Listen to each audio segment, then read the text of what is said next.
خاطر غدا مسخ عليكم اهلا وسهلا مرحبا بكم يا جماعه الخير وصحه رمضانكم وزول الله والسلام عليكم. J'espère que vous vous portez bien, j'espère que tout se passe bien pour vous. Je voulais partager avec vous une belle histoire qui m'a touché. C'est l'histoire de quelques anciens combattants de la guerre d'Algérie, des anciens soldats français qui ont servi, qui ont été obligés de servir sur les rangs de l'armée, dans les rangs de l'armée française de leur pays, parce que c'est des Français, durant la guerre d'Algérie, la guerre d'indépendance pour nous, de 1953 à 1962. Et ces gens-là ont été contre la guerre, c'est-à-dire que c'était des objecteurs de conscience. Ils ont été obligés de servir dans le cadre de leur service militaire obligatoire, dans le cadre de la mobilisation, ils ont été obligés de faire l'armée et de participer à la guerre d'Algérie. Mais durant cette guerre d'Algérie, ils ont fait des actions pour empêcher les violences excessives, empêcher les crimes contre l'humanité. Ils ont refusé de torturer, ils ont nourri les prisonniers, ils ont bien traité les prisonniers algériens, ils ont refusé de tirer sur des innocents, de maltraiter des innocents, des civils. Aujourd'hui, quelques anciens soldats français ont fait une initiative magnifique qui m'a touché. Je pense qu'elle devrait aussi toucher pas mal de nos compatriotes. Et je pense qu'elle mériterait d'être médiatisée. Et vous savez, des voix les étrangers,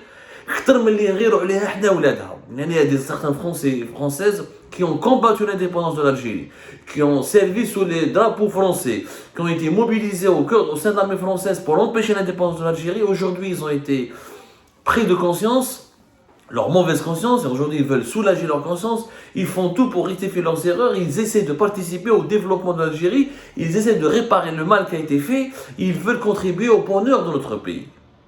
Hadou, c'est un groupe de 400 anciens soldats de l'armée française. Ils ont créé une association dans le sud de la France, dans les environs de Toulouse, une petite ville qui s'appelle Albi, pas loin de Toulouse. Pour les Algériens et les Algériens qui connaissent Toulouse, il y a une bonne communauté, une importante communauté algérienne à Toulouse, même à Albi, donc qui n'est pas très loin de Toulouse.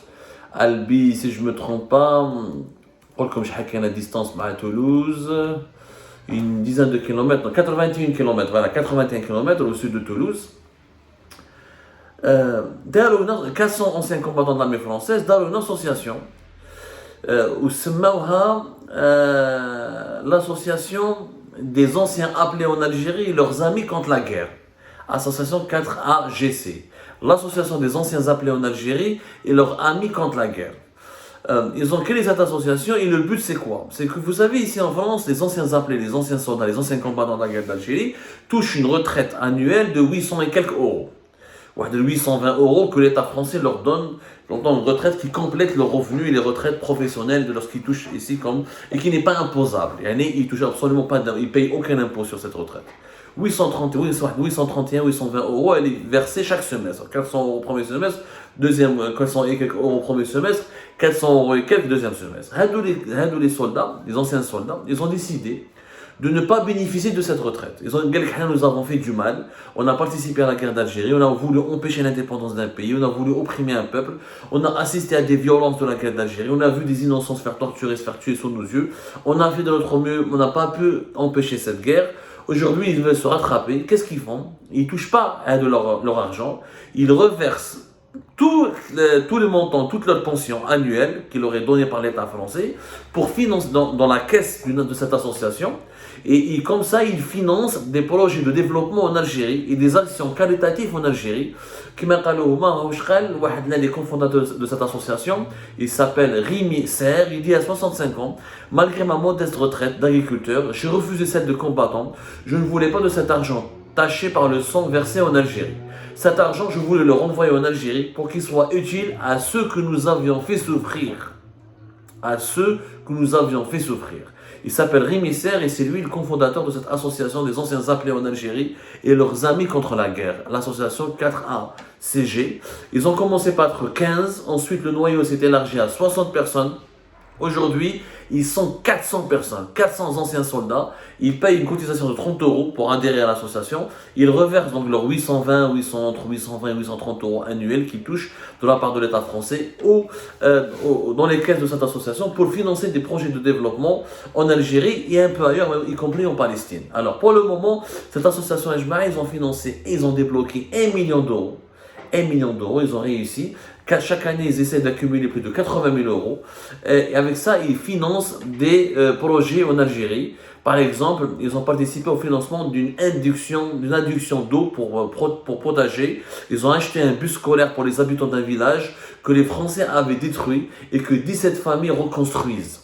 Ça, en Algérie, ils ont pris un village algérien, il y en a tellement, il y a eu des centaines, pour ne pas dire des milliers de villages algériens qui ont été massacrés, tués, avec la politique de la terre brûlée du colonisateur français.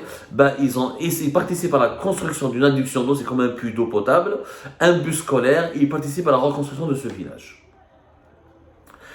60% des budgets de ces anciens combattants sont consacrés à l'Algérie, 30% pour la Palestine, où ils ont un partenariat avec l'association palestinienne et avec l'association Medina. Leur but est d'œuvrer pour sensibiliser les jeunes afin de détester la guerre et de ne pas être partisans de la guerre et de sensibiliser les jeunes sur les dangers de la guerre. Ils se sont déplacés plusieurs fois en Algérie pour rencontrer des Algériens. Ils ont même rencontré des anciens moudjahidines où qui fait une rencontre incroyable entre un ancien, qui sont âgés maintenant plus de 60 ans, 70 ans, voire 85 ans. Ils ont croisé des anciens moudjahidines, un ancien soldat français, dans un débat en Algérie, qui a rencontré un ancien fallaga, un ancien moudjahid. Il lui a dit, tu sais, c'est peut-être moi qui t'a tiré dessus, quelle connerie. Tu sais, c'est peut-être moi qui t'a tiré dessus, quelle connerie, la guerre. Donc, il travaille sur la réconciliation de la mémoire, la réconciliation entre l'Algérie et la France. Et c'est une action vraiment formidable. Franchement, je pense que ça mériterait que vous la connaissiez. Ça s'appelle l'association 4AGC, l'association des anciens appelés de l'Algérie contre la guerre. Ils financent des actions de développement et de projets de développement en Algérie. Ils luttent, ils font des actions culturelles, des débats. Ils se déplacent en Algérie pour rencontrer les anciens moudjahides, leurs enfants, leurs descendants, pour leur présenter des excuses, pour leur parler et pour leur demander de l'aide afin de sensibiliser les jeunes d'aujourd'hui afin de ne pas aimer la guerre. La guerre n'est pas, franchement, la guerre n'est pas, c'est pas quelque chose, c'est pas une plaisanterie. C'est pas une plaisanterie. Hada, par exemple, l'un des cofondateurs de cette association, il dit que ma mère est née en Algérie. J'ai adhéré il y a 3 ans. Lors de la dernière assemblée générale, j'ai découvert l'ampleur de l'action de l'association et l'humanité de chacun des membres. C'est dans cet héritage moral que je souhaite m'inscrire. C'est quelqu'un qui s'appelle Philippe Zalpa, 56 ans, qui est infirmier psychiatre à Toulouse. Donc il y a aussi des descendants, parce qu'il n'y a pas que les anciens appelés qui peuvent adhérer visiblement à cette association, des descendants de combattants français en Algérie adhèrent et essaient de financer les actions de cette association pour soutenir les projets de développement en Algérie. Ils essaient de réparer ce que le colonialisme français a détruit ou il a infligé comme perte humaine et matérielle à l'Algérie. Et ces gens-là ont un discours qui t'apprend vraiment que la guerre c'est très mauvais, c'est très dangereux, c'est machiavélique, c'est diabolique. Il n'y a que des perdants dans une guerre. Il n'y a que des perdants. Personne ne gagne une guerre. Oui, il y a des victoires tactiques pour les uns au détriment des autres, il y a des victoires politiques, mais sur le plan psychologique, humain, moral et historique, il n'y a que des perdants. La guerre ne fait que des victimes.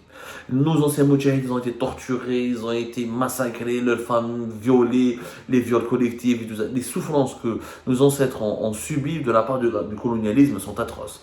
Mais même celles et ceux qui ont participé à cette guerre d'Algérie du côté français en gardent des séquelles, des traumatismes, des séquelles, et personne n'est heureux. Personne n'est fier, personne n'est heureux. Ils sont tous malheureux, ils sont tous en détresse. Et ça, c'est très important de le relever. Vraiment, c'est très très important de le relever. Et aujourd'hui, ils ont pris conscience que la guerre est vraiment quelque chose de profondément horrible. Alors, j'aimerais bien que Tebboune et Shengriha rencontrent ces gens-là. Parce que eux qui parlent d'une guerre, qui menacent le Maroc de faire une guerre avec le Maroc, qui croient que la guerre, qui ont un discours très martial, très brutal contre le Maroc, contre le voisin marocain, qui refusent toute réconciliation avec le Maroc, qui refusent toute médiation, qui refusent toute solution politique avec le Maroc. Ils croient que la guerre est vraiment un jeu, c'est pas un jeu d'enfant. Ils devraient écouter ces gens-là. Ils devraient les rencontrer, voir comment la guerre les a bousillé leur existence, a bousillé leur vie, comment la guerre a tout simplement fait basculer leur psychologie dans l'horreur, dans une dimension irréelle. Jusqu'à aujourd'hui, ils sont rongés par les cauchemars qui les hantent.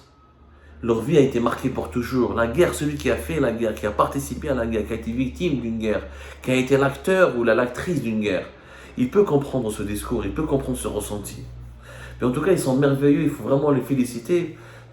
À Rémi, et tous leurs amis, etc., l'association des anciens appelés en Algérie, leurs amis contre la guerre, qui sont basés à Albi, à 80 km au sud de Toulouse, dans une région qui s'appelle en France le Tarn, un travail exceptionnel, encore une fois, Et cette phrase qui m'a touché, cet argent, je voulais le renvoyer en Algérie pour qu'il soit utile à ceux que nous avions fait souffrir.